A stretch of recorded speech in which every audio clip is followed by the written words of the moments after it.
Okay, review tayo for coming civil service exam. And logic naman tayo ngayon. Dahil ito po ay sa time-consuming part pagdating po sa exam. Okay, so let's analyze this one. In a 5-story shopping mall, the quantum is on the 5th floor. Okay, the ABC hardware is under the department store for men and women. Department store is at the 1st floor, while the department store for men and women is below the floor of department store where you can buy accessories for mid-age boys and girls. Where can you buy plumbing tools? Okay, pag titignan natin yung problem, ay nakaka-overwhelm at nakakalito po talaga. Okay, parang familiar to sa mga nag-exam before at lumabas nga daw po tong problem neto. So, paano ba natin solve pag mga ganitong logic problem?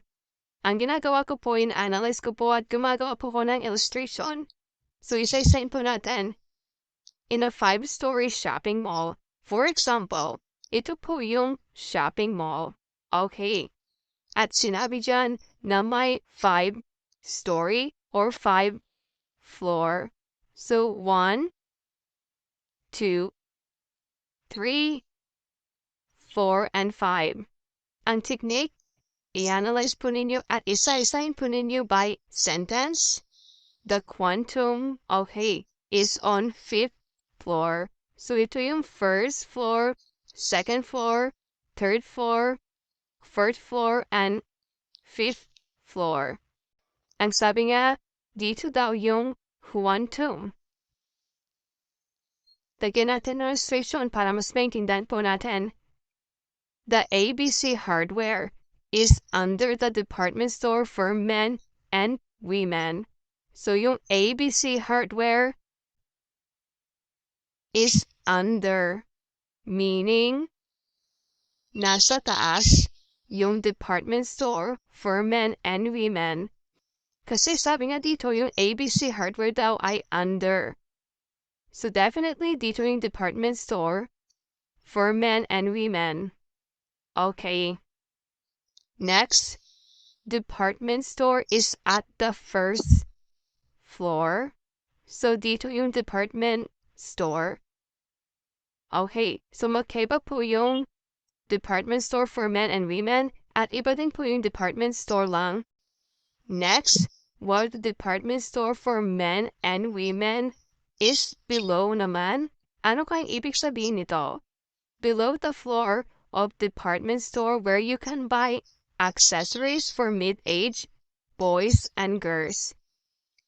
So sabi nga dito, department store for men and women is below daw dito sa department store for boys and girls.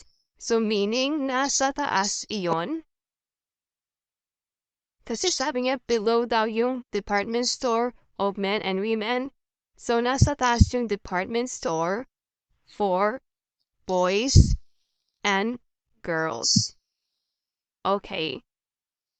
Ang tanong, where you can buy plumbing tools. Alam naman natin pag plumbing tools, yan po ay hardware. So, hanapin natin kung saan yung hardware kung anong floor.